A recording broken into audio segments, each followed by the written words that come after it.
everyone. Welcome to the Watchlist, our weekly podcast where we come together to talk about our favorite shows and movies. My name is Rashab. My name is Pranaya. I'm Samay. I'm Pranav. I'm Ryan. I'm Akshar. So for our first episode, we're going to be talking about Game of Thrones. So, fair warning, we're going to be going in depth about the show. So if you haven't watched it, just watch out for spoilers. Seasons 1 through 4 of the show, in my opinion, and most of our opinions, are some of the best television ever created. So where do we start, Akshar? I mean, I think we gotta talk about the world itself. Like, before even talking about the plot, like, Westeros feels like actual history, you know? Like, there's 7 kingdoms, for a little bit of context, there's 7 kingdoms in this story, and each of the kingdoms have, like, their own history, their own religions, and, like, their own economies, and I think having different, like, of these, like, different places makes it seem like the world is actually, like, lived in and alive.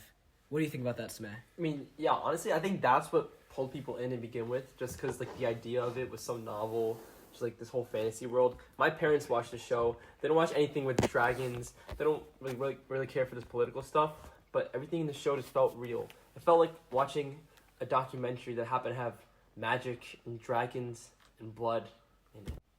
I completely agree with me because like the magic is like almost in the background for the first few seasons. You know, you could tell it's there, but it's not the whole plot. The main plot is who controls the Iron Throne and how far people will go to get it. And there's one event specifically that we feel that changed television permanently, and that is the Red Wedding. Dude, like the Red Wedding. Oh my god. Yeah. I think it broke me honestly, like genuinely. Like those like reaction videos of like I saw people on TikTok reacting to it. Like you would not believe that these are main characters of a story. Like you would think it's real life. Like Robb Stark was supposed to be a hero, and you follow him through these like first 3 seasons, and just seeing him get stabbed in the back during a dinner is honestly just still insane to me to this day. Dude, I remember when you watched it, you sent me like 10 minutes worth of voice notes. Oh my god. Just like you were completely shocked. And I was shocked too. Like it's not even a battle. It's supposed to be a celebration. Like it's literally like his uncle's wedding. And the betrayal is just crazy. Like it's supposed to be safe at a wedding. It's supposed to mean something. Oh my god. Yeah, I remember, like, I watched the show, like, later than all my other friends. So as I was approaching season 3, episode 9, right? The Reigns of Castamere. Yes. As I was approaching that episode, they were telling me, watch out. And I was watching the episode like, what? Like, I don't see anything out of the usual. And then that scene happened, and I was like, wow, like, that's insane. It was so out of nowhere. Yeah, and once you know that anyone can die at any given moment, you just watch everything differently.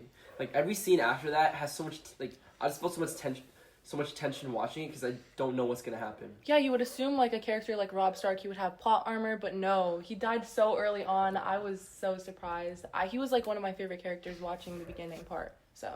I mean, you think about it in the context of the whole body of television, other shows that we're going to discuss later, like Invincible or Breaking Bad. The characters, if they do die, they make it to the very end, and I think that's what makes the early seasons legendary, that you don't know what's going to happen. Now let's talk about what ended up killing the show. Yeah, you can see how the show slowly starts to change. Season 5, like, you start feeling it. And then season 6, it becomes obvious. And then by season 8, it's, like, a completely different show. It's, like, unrecognizable. Yeah, I think this is because, like, after season 5, the books did not match pace with, like, the show. Because, basically, George R. R. Martin, the author who made the books, which the show was adapted from, didn't finish writing the books. So then it forced, like, the Show writers. The show writers, thank Yeah. you, to basically create plots on their own.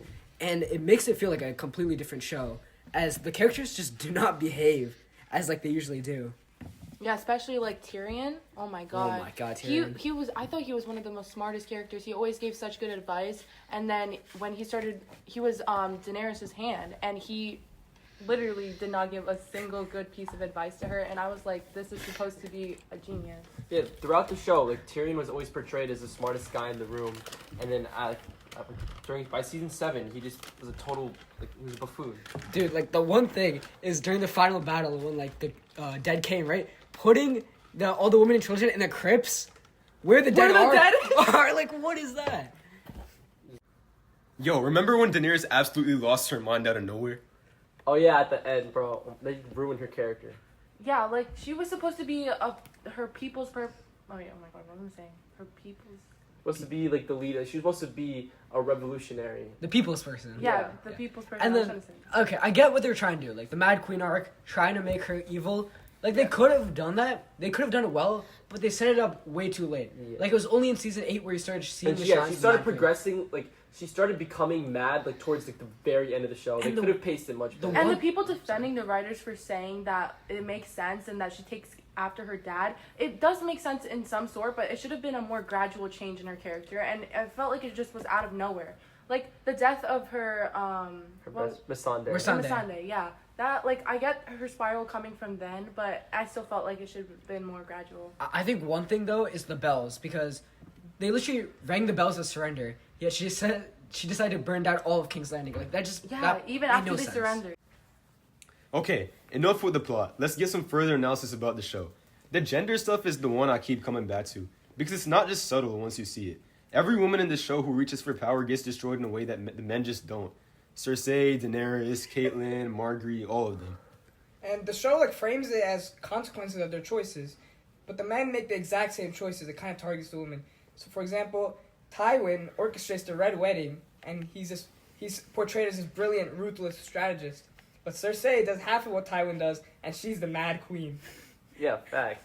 I mean, the double standard is just so, like, it's so baked into the world. Most people didn't even, like, they didn't even realize it, like, first watch. You just absorb it as, like, the rules of Westeros. I mean, it's kind of the point, because it's how it works. I guess how it works in the real world, too. But the game is written to favor certain people, and everyone else has to work twice as hard just to stay at the table. And, like Cersei, they call her unstable, but she was just doing what all men did. And I think we talked about this before, but, like, Daenerys is definitely the clearest example. Like, for 6 seasons, she was liberating all the enslaved people, like, across Slaver's Bay, and even, like, across the entire continent of Essos. And one catastrophic decision, which, as we discussed before, was just so out of the blue, and her entire legacy collapses just like that. And men on the show make the same catastrophic decisions constantly, and it gets called as complexity, as character development. But she does the same thing, and they call her mad, which is kind of insane. Yeah, I mean, it's not just a fantasy trope. It's a real pattern in real life, which I think is the value in analyzing media like this, where you can kind of express, you can discern what the authors wanted to say and apply it to the real world. You know what's funny? I'm pretty sure the writers didn't even intend to do it like that. It was just their subconscious biases. Like, they thought they were just writing a villain, but what they accidentally portrayed was the exact bias. Like, they didn't even realize they had. The show kind of proved its own point without meaning to. Yeah, I actually think that too. Like, that's actually the most interesting kind of media criticism. Like, when a piece of work such as this show says something that creators didn't like to consciously intend. Yeah, and I think a different topic besides just the gender inequality in the show is the power structures, and how, like, the entire premise of the show is how the Iron Throne corrupts anybody who, like, wants it, and how nobody, like, who actually deserves to rule ends up actually ruling.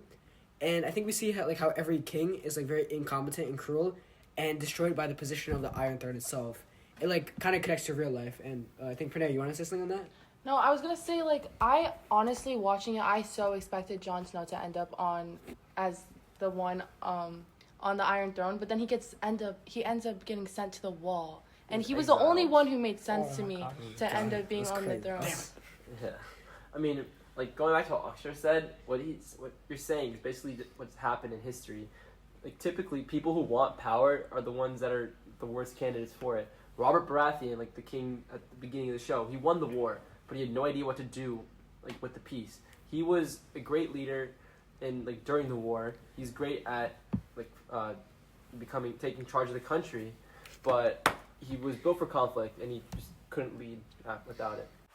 Yeah, I mean, there's something real and applicable about how we select leaders in real life that's comparable to how Game of Thrones does it. I mean, obviously, in America, we live in a democracy, but still, we reward the loud, the aggressive, and then we act confused when everything turns into a disaster. And then, I mean, there's a reason that there's a trend in presidential popularity ratings that dips sharply from election to, like, the middle of their term, because we select these leaders because they're loud and boisterous, but not because they're necessarily qualified for the job. And that's what we see in Game of Thrones. And then there's the class struggle that's like that barely gets talked about, you know? Yeah, Pranav, I was actually just about to say it. Like, how regular people, I think in the show they're called, like, small folk, Like they're almost invisible to like the political story. Like all these kings and queens, they're fighting over the throne. Yet nobody's asking like what the average like person, like the average farmer in the story takes, as like these villages just get burnt down, and they're just footnotes. Like the camera just moves on. Nobody talks about them. Yeah, I feel you on that. Yeah, and even the author Martin has said that part of the inspiration of the story came from thinking about the medieval wars and what they actually look like for not in the history books, but for the people that took part of it, the ones who don't get the appreciation or the statues. All right, and yeah, like I want to continue with what you said, Rashab. I think like a big part of why this story was written is how like people like George R. Martin want to take like what they learned like through their morals and like through real life, and use fiction, like making a fake story, as like a way to express themselves and like their beliefs that they had. Like, what do you think about that, Samantha? Yeah, I mean, like, when I watch the way, like, Cersei gets treated with such hypocrisy, like, she does exactly what the men around her do, but she gets so much hate for it from the fans, from people in the show. You start noticing, like, the patterns in like that are in places that are not just Westeros that translate to real life. And that's a good storytelling actually does. It changes the lens. It connects the show to the real world. And I think that's like a tragedy of like the ending on a deeper sense, because they spent like so much time making this show so dynamic, so akin to real life, yet like they just messed up the ending. Like it just doesn't make sense. Like I think one of the parts that we didn't talk about is like Bran becoming king. Like Pranaya, what did you think about that? No, I as I was saying before, I felt like oh my god, Jon Snow, he should have ended up on the throne, but then when Bran came out of nowhere, I was so confused. He was the last person I expected on the throne. And I felt like it just didn't match with everything that they were leading up to since the beginning. It was like a betrayal of everything the show was actually standing for and what they were saying. Yeah, and the ending told us like that the system reforms itself neatly. The books, from everything Martin has said, are not going to do that. I believe Game of Thrones at its peak was changing the way that people think about power, gender, and who history decides to remember through media, and then it just falls apart. The questions it raised are still worth viewing, even if the writers didn't express them very well in the end. And I think that's about it for this week. Thank you guys all for listening. We love you all. Get ready for Breaking Bad next week, which we promise did not falter in the end. Thank you for listening. Goodbye. See you guys. Bye. Bye. Bye.